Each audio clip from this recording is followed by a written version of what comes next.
مفتی امتیاز قاسمی صاحب، میں ان سے ادباً گزارش کرتا ہوں تشریف لائیں۔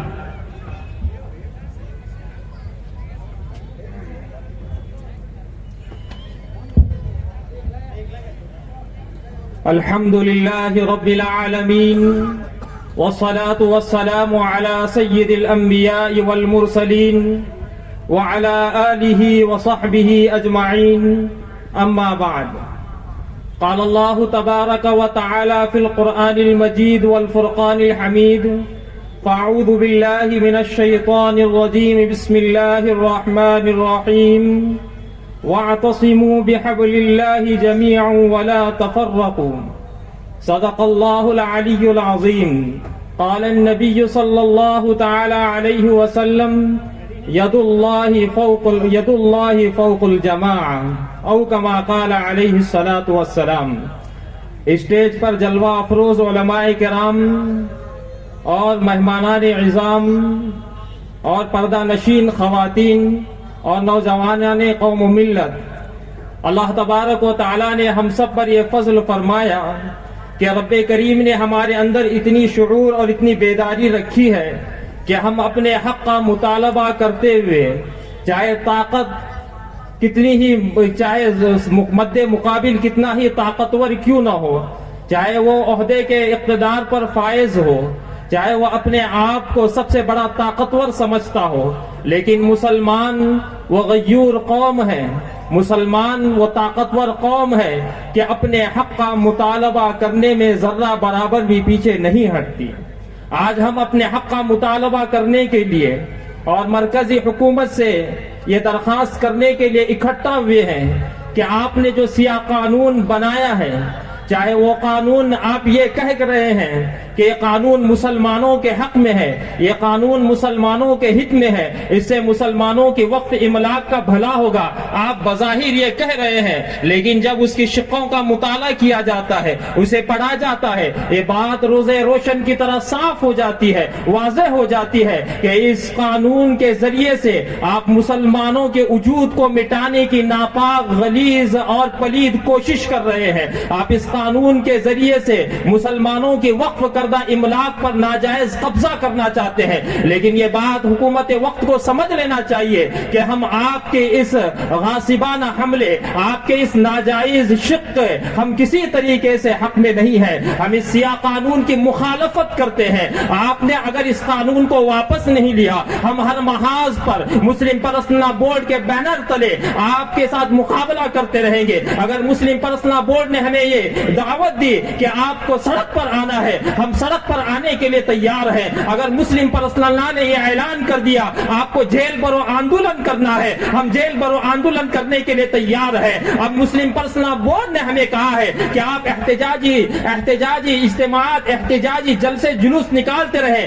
آج ہم مسلم پرسنل بورڈ کے اسی بات کو مانتے ہوئے اس اجلاس کا انعقاد کیا ہے. مسلم پرسنل بورڈ نے کہا بتی گل احتجاج کرے. ہم نے 100% بتی گل احتجاج کر کے حکومت وقت کو بتا دیا کہ ہم آپ کے قانون کو ماننے والے نہیں ہیں. جب مسلمان، جب اس ملک کا رہنے والا آپ کی بات کو ماننے کے لیے تیار نہیں ہے، آپ کی بات کو قبول کرنے کے لیے تیار نہیں ہے، پھر آپ کیوں ناجائز طریقے پر مسلمانوں پر اس قانون کو تھوپنے پر لگے ہیں؟ آپ کو چاہیے تھا کہ اس ملک کی ترقی کے لیے کام کرے.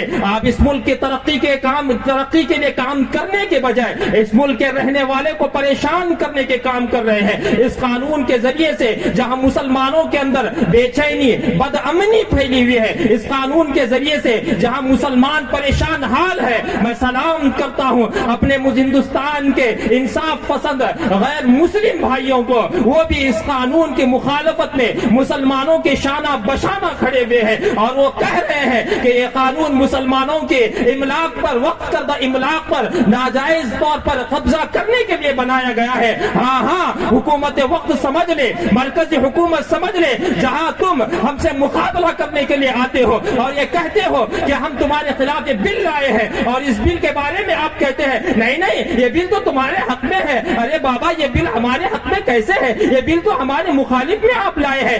آپ ہمیں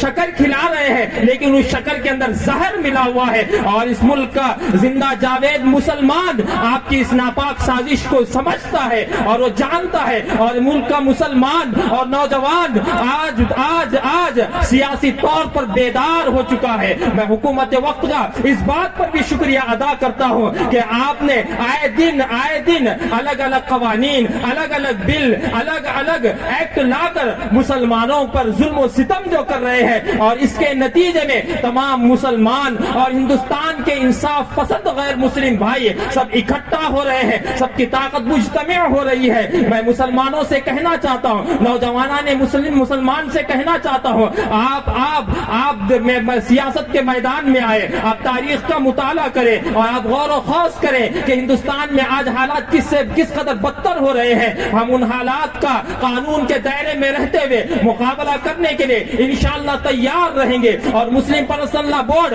جب بھی ہمیں آواز دے گی ہم اس کے آواز پر لبیک کہنے کے لیے تیار ہے. لیکن میری ایک بات یاد رکھنا اور اچھی طریقے سے سمجھ لینا، ہمیں ان کا مقابلہ کرنے کے لیے، ظلم کے خلاف مقابلہ کرنے کے لیے اتحاد کی ضرورت ہے. ظلم کے خلاف مقابلہ کرنے کے لیے اتفاق کی ضرورت ہے. ہمیں اپنے تمام جھگڑوں کو بالائے طاق رکھتے ہوئے ایک صف میں کھڑے ہو کر ظلم کا مقابلہ کرنا ہے، ظالموں کا مقابلہ کرنا ہے. جب ہم متحد رہے، جب ہم اتفاق کے ساتھ رہے، جب ہم نے اپنے درمیان کے اختلافات کو بالائے طاق رکھ کر ایک صف میں کھڑے رہے، ہمارے سے مقابلہ کرنے کی تو بات دور ہے، ہم سے باطل کے آنکھوں میں آنکھ ڈالنے کی بھی طاقت نہ رہی. معزز نوجوان اور آئے ہوئے مہمان، میں آپ سے گزارش کرتا ہوں کہ آپ تیار رہے، سیاسی اعتبار سے آپ اپنے اندر شعور پیدا کریں اور مسلم پرسنل لا بورڈ کی آواز پر لبیک کہنے کے لیے تیار رہے اور ظلم کا مقابلہ کرنا قانون کے دائرے میں رہتے ہوئے سیکھے.